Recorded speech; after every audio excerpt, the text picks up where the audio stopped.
네, 반갑습니다. 자, 이 시간에는 이제 확률에 대해서 새로운 단원인 확률에 대해서 공부를 하도록 하겠습니다. 자, 확률을 잘하기 위해서는 일단 경우의 수 단원들을 열심히 잘 복습을 하시고 경우의 수를 잘 구할 수 있어야지만 확률을 잘할 수 있다 이렇게 볼 수 있겠죠.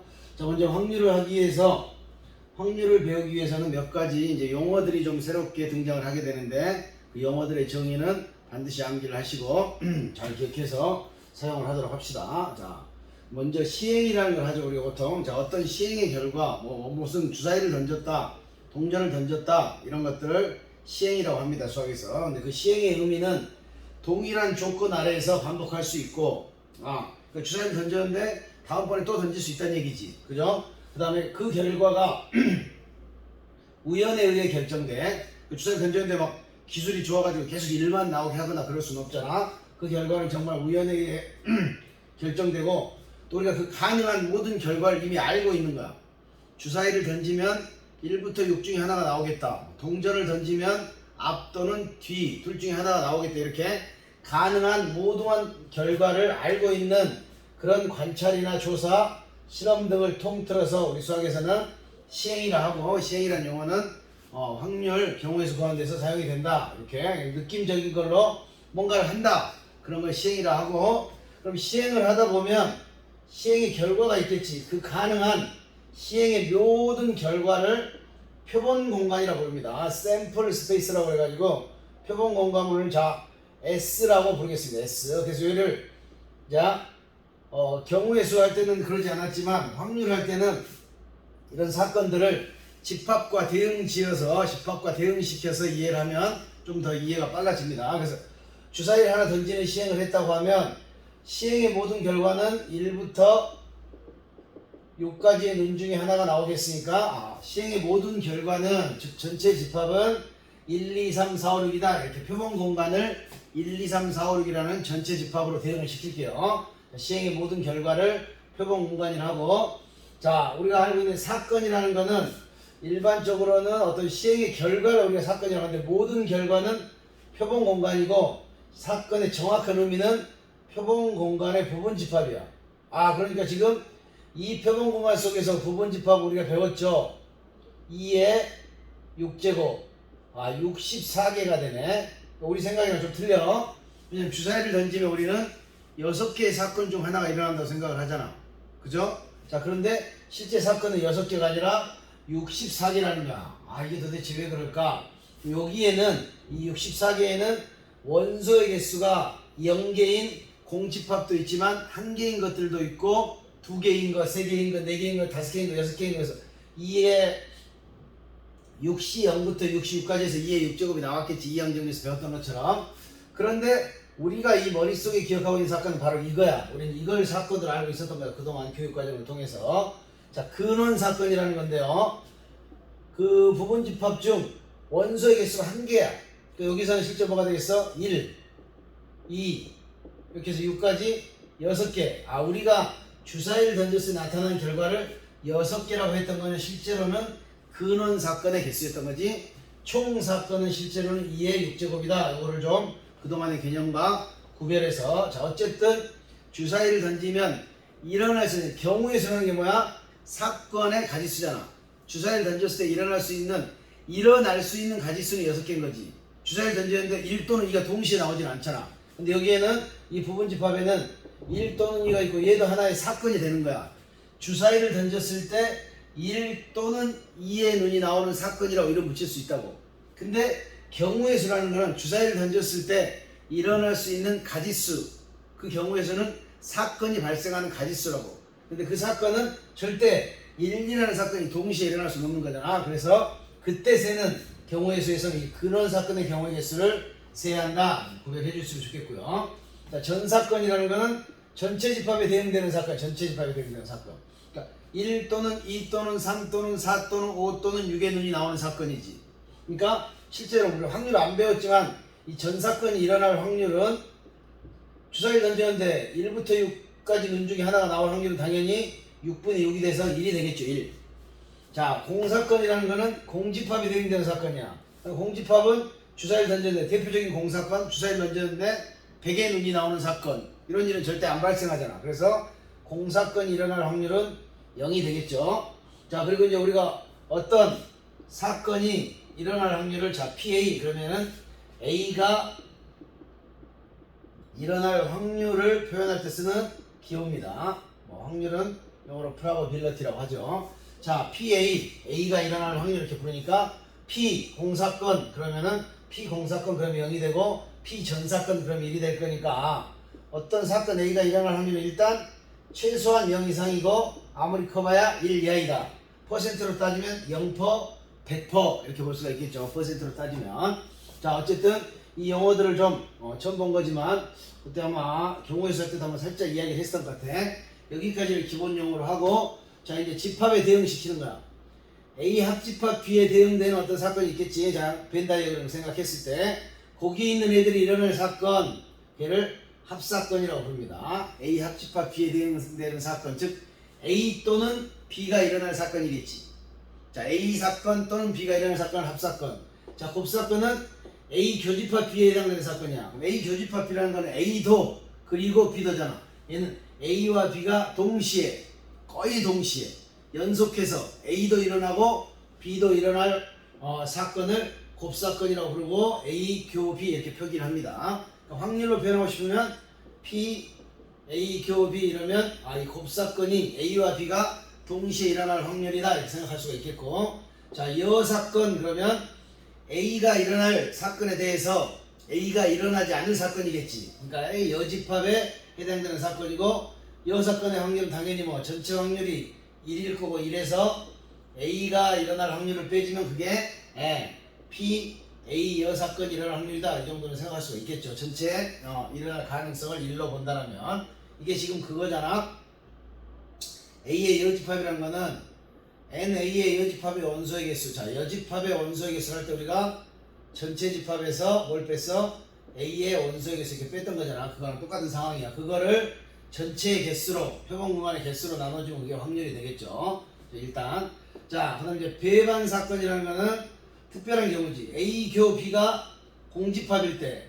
그때 우리 집합에서는 A 교 B가 공집합일 때를 A와 집합 B는 서로 소이다 이런 용어를 썼었는데 확률 단원에서는 이 A라는 사건과 B라는 사건일 때 그 두 개의 사건이 동시에 일어나지 않는다는 얘기지. 동시에 일어나지 않으면 그 둘은 서로 배반이다 또는 배반 사건이다 이렇게 표현하겠다는 얘기야. 그냥 편하게 받아들여. 그냥 A교 B가 공집합 즉 A와 B가 동시에 일어나지 않을 때 배반 사건이다 라고 생각하면 되지. 너무 깊게 생각하지 마라. 자, A와 B가 동시에 일어나지 않는 두 사건을 배반 사건이라고 부른다. 여기까지가 이제 확률을 필기들 잘 하시고 외우시고 확률을 배우려면 알아야 할 기초적인 지식이다 이렇게 볼 수 있겠고 자, 그럼 확률은 이제 우리가 중학교 2학년 과정에서도 살짝 경우의 수와 같이 공부를 했었죠. 자, 그럼 확률이라는 거는 그런 거지. 말 그대로 자, 어떤 사건이 일어날 가능성을 숫자로 표현해 본 거지. 어떤 사건이 일어날 가능성이 있겠지. 근데 우리 그걸 보통 몇 퍼 그동안 살면서 이렇게 이야기했는데 그거를 가능성을 숫자로 표현한 거야. 숫자로 표현한 건데 상식적으로 그렇잖아.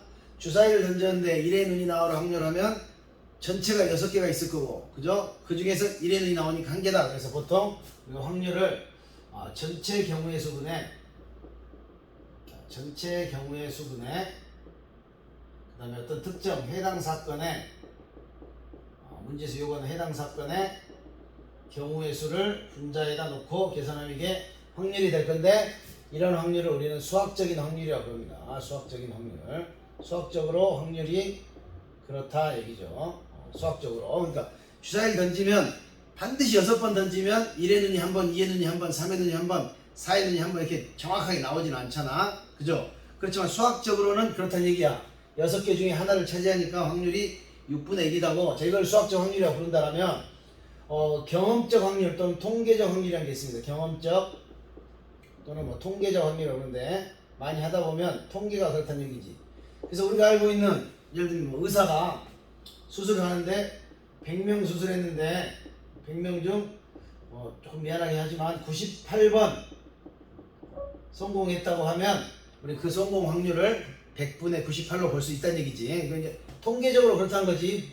한 번 할 때마다 뭐 100번 하는데 매번 2번을 실수하는 게 아니고 이 시행 횟수를 100명에서 10,000명, 10,000명에서 100,000명 이렇게 늘려가면 98%에 가까워진다 이런 의미로 사용을 하겠지. 그러니까 우리가 수학적인 확률로 쓸 때는 100명 중에 98번 성공했다 그러면 얘를 마치 수학적인 확률처럼 전체가 100인데 98번을 해당 사건의 경우의 수로 생각해서 통계적 확률을 수학적 확률처럼 다룰 수 있다. 시행 횟수가 커진다라고 하면 이렇게 보시면 되겠고, 자, 그 다음에 이제 기하적 확률이 있습니다. 기하적 확률, 기하학적 확률이라고 하고, 자, 기하적 확률은 선생님 알기로는 교과 과정에 사라졌는데 뭐 자연스럽게 사용인데 어떤 도형에서 확률이지. 그러니까 중학교 때 보면 이렇게 뭐 관역 같은 걸 놓고 자, 여기에 맞을 확률을 구하시오. 그러면 이 전체 원 중에서 전체 원의 넓이, 이렇게 전체 영역이겠지. 넓이나 뭐 길이가 나올 수가 있으니까 그 영역이라고 표현할게. 넓이나 길이. 전체 영역 중에서 여기다 마찬가지로 해당 영역을 분자에다 가져가면 되겠죠. 그러니까 전체 원의 넓이에서 이 원이 차지하는 넓이를 가져가면 되고, 그때 이제 중학교 때 문제가 이렇게 써졌었지. 단 화살은 관역을 벗어나거나 저 선 위에 맞지는 않는 걸로 하자 이렇게. 왜냐면 넓이인데 이 선에 맞으면 선은 넓이가 없기 때문에 이런 확률은 0이잖아. 그러니까 실제로 화살을 쐈을 때 이 선에 맞는다는 거는 수학적으로는 불가능하다는 얘기야. 근데 우리 지금 양궁 같은 거 하다 보면 이런 데 걸치기도 하고 그러죠. 근데 그때는 그 선이 두께를 가지고 있기 때문에 그래. 그거는 차츰차츰 이해하시고.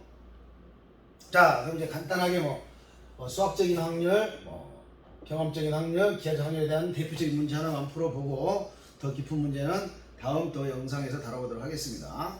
주사위 2개를 동시에 던질 때, 자, 서로 다른 2개의 주사위를 자, 동시에 던진대, 동시에. 그러니까 이것도 일어나고 이것도 일어나고 2개의 주사위가 동시에 일어나니까 앞에 주사위가 6가지의 가능성, 뒤에 주사위가 6가지 가능성. 그래서 곱의 법칙에 의해서 곱한 뭐뭐 할 때 이게 항상 전체 경우의 수야. 동시에 던질 때, 자, 그 순간 우리는 36가지구나 생각을 하시고 두 눈의 합이 10 이상일 확률을 구해라 했습니다. 10 이상일 확률. 자, 그러면 10 이상이니까 10이 될 수도 있고 11이 될 수도 있고 12가 될 수도 있으니까 먼저 합의 법칙에 의해서 나눠야 되겠지. 자, 10인 경우 또는 11인 경우 또는 12인 경우. 자, 10인 경우는 37은 안 되고 4, 6, 5, 6, 4 이렇게 세 가지가 있겠죠. 자, 11은 5, 6, 6, 5에 두 가지가, 12는 6, 6 이렇게. 5, 7 이런 거 하면 안 돼. 5, 7 이런 건 안 되죠. 주사위분이 없으니까. 자, 그래서 전체 가지수가 36가지인데 해당 사건 하나, 둘, 셋, 하나, 둘, 셋 또는 이 값의 법칙에서 더해서 확률은 6분의 1이구나 이렇게 받아들이시면 되겠고. 자, 그럼 이제 경험적 확률은 당연한 거지. 의사가 이렇게 성공했을 때 어떤 환자를 만났을 때 실패할 확률을 구하시오 그러면 100분의 2가 될 거고, 성공할 확률을 구하시오 그러면 100분의 98 이렇게 보시면 되겠죠. 아니면 또 이런 거 할까요? 자, 흰 공 5, 검은 공 3, 그 다음에 붉은 공 2개가 들어있는 주머니에서 동시에 2개를 꺼낼 때, 흰 공 2개가 나올 확률을 구하시오. 흰 공 2개가 나올 확률. 자, 그럼에도 전체 경우의 수는 여기라고 했지. 동시에. 자, 10개 중에서 동시에 2개를 꺼낸대. 그러니까 10C2가 되겠죠. 10C2라고 보시면 되고, 그게 분모에 가서 전체 경우의 수가 될 것이고, 흰 공만 2개 나와야 되니까 여기서 흰 공 중 2개를 뽑는 확률 이렇게 계산하면 되겠지. 간단하게 경우의 수를 잘했다라면 다 할 수 있는 거고. 그 다음에 이제 기하적인 확률의 대표적인 문제는 이렇게. 자, 정사각형이 있습니다. 여기 2cm야, 2cm 정사각형이.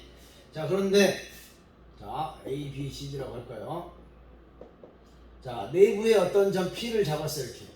그랬을 때 삼각형 A, P, B를 이렇게 만들 건데, 삼각형 A, P, B가 둔각 삼각형이 될 확률을 구하시오. 이런 문제를 낼 수도 있고 뭐 예각삼각형이 될 확률을 구하실 때 물어볼 수도 있겠죠. 자, 그럼 둔각이 돼야 되니까 둔각이냐 예각이냐의 기준이 바로 직각이겠지. 삼각형 항상 직각삼각형이 가장 중요하다고 그랬죠. 자, 직각이 되려면 자, 이 상태에서 어디로 가야 직각이 돼? 우리가 원의 성질을 생각하면 편하겠지. 자, 원에서 얘가 지름일 때 반원을 쫙 그렸다. 자, 반원을 그리면 중심각이 180이니까 어떻게 잡든지 여기는 이 원주각은 90도가 되면서 직각삼각형이 이 반원 이에 찍힌다 이런 얘기지. 밑으로 내려오면 어때? 아, 직각보다 커지고 위로 올라가면 어때? 아, 둔각 직각보다 작아지겠지. 자, 그러니까 직각삼각형이 될 수 있는 영역은 전체 영역 2 곱하기 자 4분의 둔각 여기 문제 구하는 거야 이 확률 4분의 2 넓이는 반원이죠. 파이 아래 제곱의 반원이니까 2분의 파이 이렇게 해서 8분의 파이 이렇게 나오죠. 8분의 파이 얘가 삼각형에 대한 확률은 1 마이너스 8분의 파이로 구하시면 되고 참고적으로 직각삼각형이 될 확률은